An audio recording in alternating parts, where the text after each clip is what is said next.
అధ్యాయం 11 అధ్యాయం 11వ శ్లోకం. అశోచనవ్యశోచస్త్వం ప్రజ్ఞవాదాచ భాషసే గతాసు న గతాసు చ నానుశోచంతి పండితాః. ప్రకృతి తదా దేహాంతర ప్రాణ్యాని సంయాతి నవాని దేహి. భావం: మనుషుడు ఎట్లా చినిగిన వస్త్రమును వదిలి నూతన వస్త్రమును ధరించును, అట్లే జీవాత్మ జీర్ణమైన శరీరమును వదిలి నూతన శరీరమును ధరించాపో నశోషయతి మారుతః. జీవాత్మకు సంబంధించినది. భావం: జీవాత్మ కత్తికెదగదు, అగ్నికి కాలదు, నీటికి నానదు, అట్లే గాలికి త్రోయబడదు. అధ్యాయం 1:27. ముందుగా త్రిమత ఏకైక గురువు, ఆధ్యాత్మిక సామ్రాజ్య చక్రవర్తి, శతాధిక గ్రంథకర్త, హిందూ జ్ఞాన ధర్మ ప్రదాత, సంచలనాత్మక రచయిత, త్రైక సిద్ధాంత ఆదికర్త శ్రీ శ్రీ శ్రీ ఆచార్య ప్రబోధానంద యోగీశ్వరుల వారి పాద పద్మములకు నమస్కరిస్తూ ఇక్కడికి విచ్చేసినటువంటి వారందరికీ నా యొక్క నమస్కారాలు.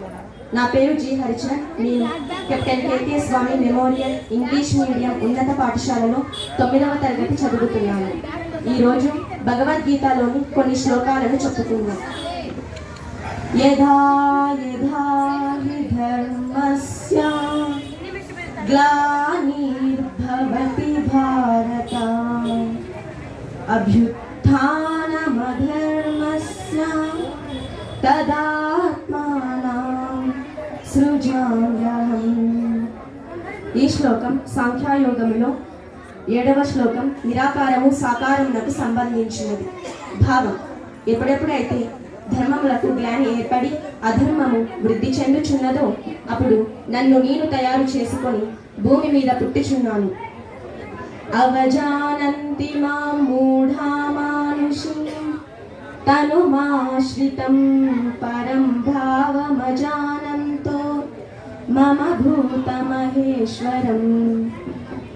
ఈ శ్లోకం రాజవిద్య రాజగుహ్య యోగంలో 11వ శ్లోకం పరమాత్మ సాకారమునకు సంబంధించినది.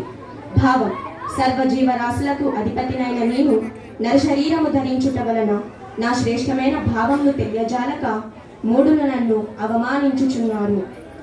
ద్వావిమౌ పురుషౌ లోకే క్షరాక్షర ఏవ చ క్షరః సర్వాణి భూతాని కూటస్థోక్షర ఉచ్యతే కూటస్థోక్షర ఉచ్యతే.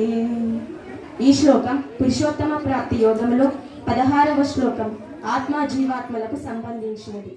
భావం: